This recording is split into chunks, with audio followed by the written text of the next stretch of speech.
we now have Mercedes and Farah. Like, well, they kind of finished what they started, except without Coach. And I'm gonna stick by my theory, man. I think Coach and Farah, underhandedly did some type of. I think they're not trying to play Mercedes, but I think they're trying to ease Mercedes into a throuple.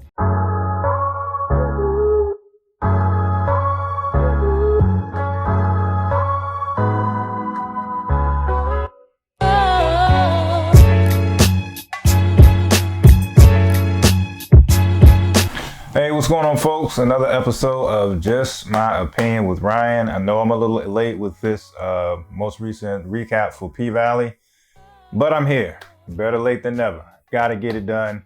If this is your first time here, please hit that like and subscribe button.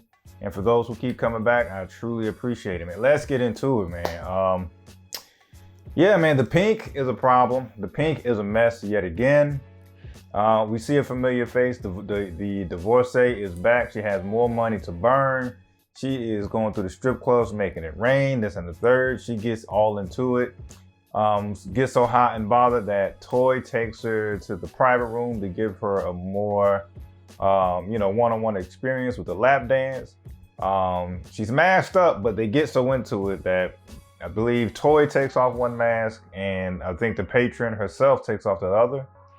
And before you know it, another sign of Toy's body not getting right just reoccurs. Last season, she had problems with her guts, farting on people during lap dances.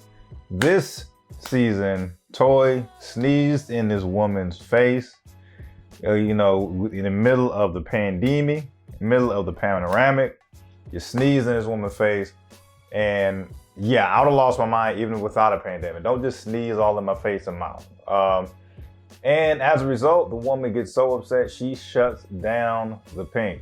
Because, of course, with the Pynk's luck, this woman works for like the county health department or something like that, and she shuts this place down immediately, giving them 24 hours to make all these changes if they want to reopen. And so that's how the episode starts off. I may not go in chronological order, but I will be following certain storylines. So that's how that's going down with the Pynk. They have 24 hours to get their stuff together if they trying to, get down and still make this money. Meanwhile, I think the most interesting storyline, at least in this episode, which caught me by surprise, was still the Dirty Dozens tour. A lot of drama, a lot of love triangles going on. Sheesh, man. I don't even know where to start with that one. You know what? I will start with this. With the name of this episode being Demetrius, it definitely, this episode with me really covered, heavily about, the killing of unarmed black men, and we definitely see how, several different people, you just take, react to certain news differently.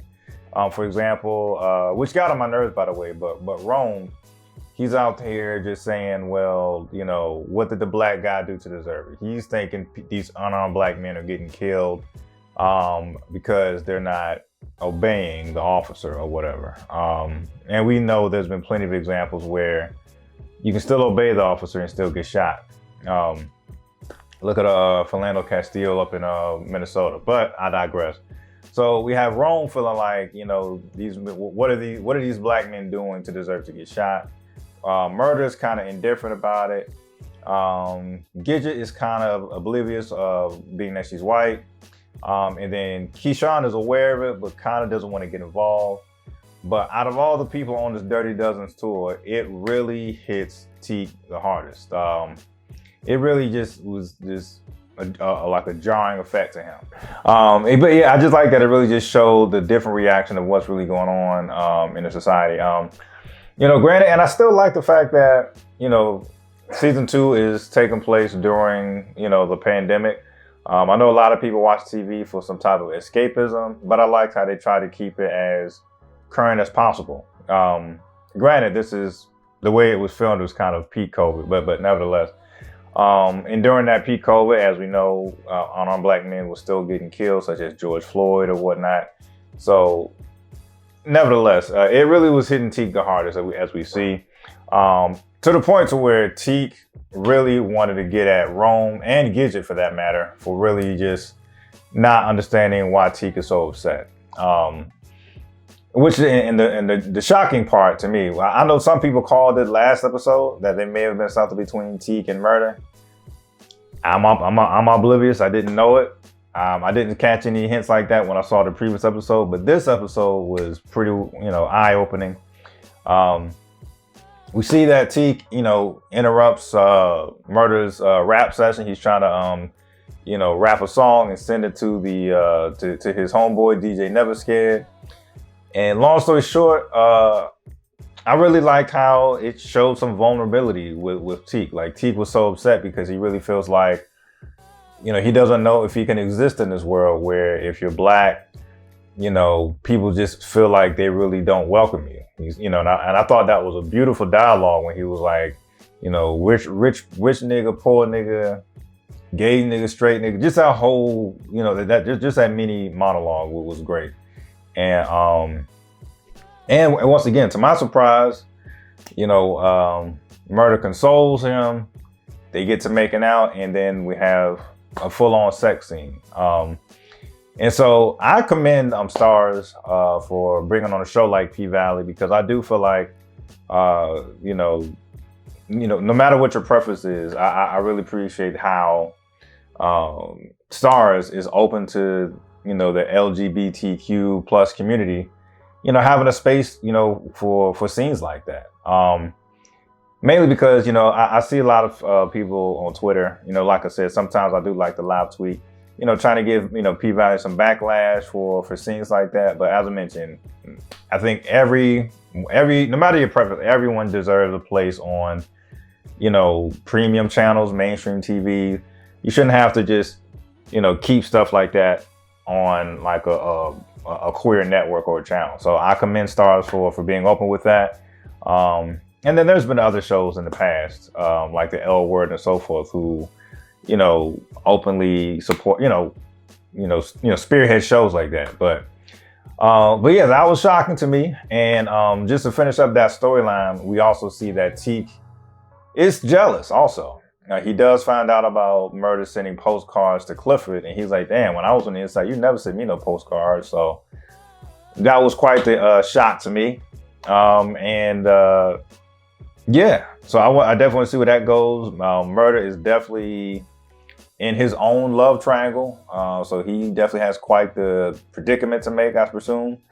Don't know how that's going to go. I'm curious to see how Teak is going to react if he ever runs into Clifford. Like, because Teak comes off a little standoffish anyway. He's clearly hot-headed, short-tempered. Like, I'm not saying he's going to try to fight Clifford or anything, but I do feel like he'll be a little standoffish, maybe a little cold towards Clifford, a little short. But we'll see. I'm anticipating a meetup between Clifford and Teak, just for the entertainment of it all. And so, sticking with the whole, love triangle theme, we now have Mercedes and Farrah. Like, they kind of finished what they started, except without Coach. And I'm gonna stick by my theory, man. I think Coach and Farrah, underhandedly did some type of. I think they're not trying to play Mercedes, but I think they're trying to ease Mercedes into a throuple. For those who are unfamiliar, a throuple is when a couple openly accepts a third party into their relationship. And I feel like that's what they're trying to do. I feel like they're trying to ease Mercedes into this throuple thing. And I think the easiest way to do it at first was to try to make it sound like it was just a Coach side chick situation, and my wife knows about the side chick. I think they're trying to set Mercedes up for the throuple. But anyway, we find out that Farrah, pretended to be Coach just to lure her into the apartment, and then they end up doing their own damn thing. So I was like, wow.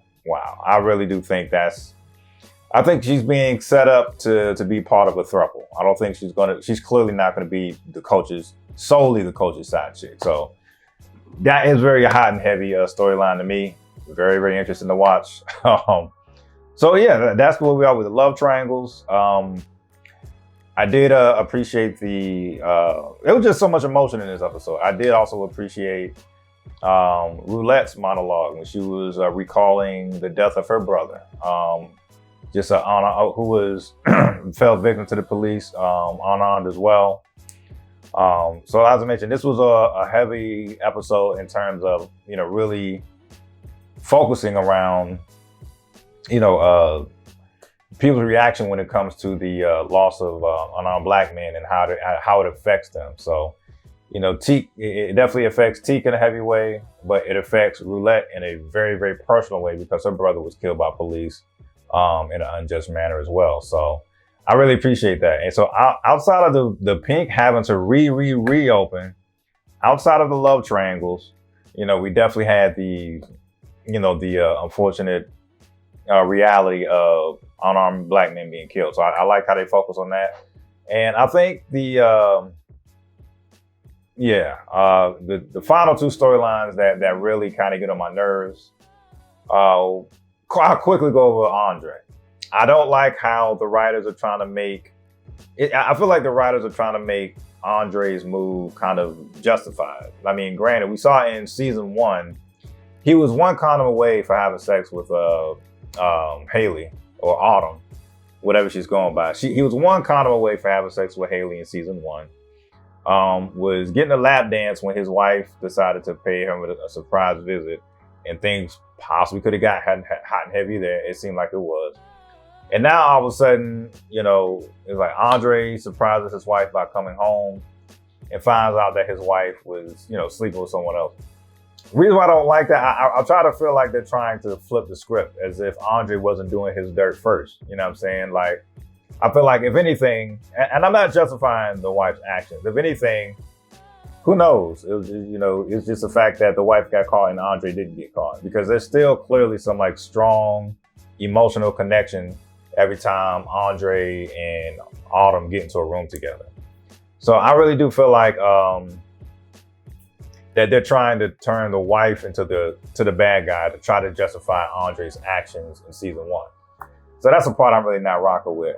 But nevertheless, the bigger story with that is he feels just as insulted when he tells his possibly soon ex-wife at this point that he wants to run to be the mayor of Chucalissa, and she finds that to be ridiculous. And yeah, that's another thing. Just my final thought on the Andre storyline. It's almost like you had every chance just to get your ass home, but you want to hang out in Chucalissa all day. And for it to be so current, it's like, the wife is begging to stay because of the pandemic. You still went. I understand because of the funeral, but it's like you're still staying down there. And it's like, you're saying, there's meetings I got to do and stuff like that. It's almost like, well, this is, 2020. It is present day. You could just handle some of these meetings, from Atlanta and just get on a Zoom call. So that part is kind of conflicting to me. It's like they're trying to keep up to date with the pandemic and, things of that nature. Also, another thing that was so big with the pandemic was freaking Zoom. And so it's like, there's no reason why Andre can justify, hey man, I still got to stay down in Chucalissa, when some of these things can be handled with a Zoom call or a phone call for that matter. It's like, you don't really need to kick it down. You purposely want to kick it down there so you could possibly run into Autumn here and there and so forth. So Haley is quickly going, not Haley, aka Autumn Night. You get what I'm saying? Haley is quickly going from hero to heel, like it's like on some professional wrestler shit. Like, she was the hero when she bought the paint for $250,000 that she clearly took from the ex-boyfriend. Forget his name at the moment. So you saved the club in season 1, but now you secretly do want to sell it, under the nose of Clifford and Mercedes and all that. So I find that to be quite wild. And I don't know if it's some type of PTSD, or maybe it's that whole voodoo thing that Diamond has going for him. But we also see that Diamond is kind of it's kind of shook. You know, the Diamond returns to the club to help out. You know, it was all hands on deck to try to get the club open. And we noticed that when he walks into that room, you know, with all the drama happened during murder night, you know, we see he's having visions of like a dead hand coming up from like this watery floor and so forth. And so once again, I can't make it I can't make out of it if it's PTSD of some sort, or if it's like, you know, Diamond like sensing some type of bad mojo or bad voodoo vibe in that room. So I'm even interested in seeing how that goes, man. Fairly short review or recap, but I'm liking the show still. Once again, I commend Stars for being, you know, open to put that on TV. You know, showing relationships between men. You got this throuple thing going on. They're really kind of, in my opinion, somewhat thinking out, not somewhat, they're thinking out the box in that sense. So as I mentioned, I feel like everyone has the right to be everyone has the right to be represented on TV, and I once again commend Stars for that. Oh yeah, and although all hands was on deck, and although Big L was bringing in some help to try to bring the Pynk up to code, unfortunately they still did not meet all the requirements according to the divorcee from last season. So let's see where that goes, man. This is just my opinion, folks. Love it or hate it. Peace.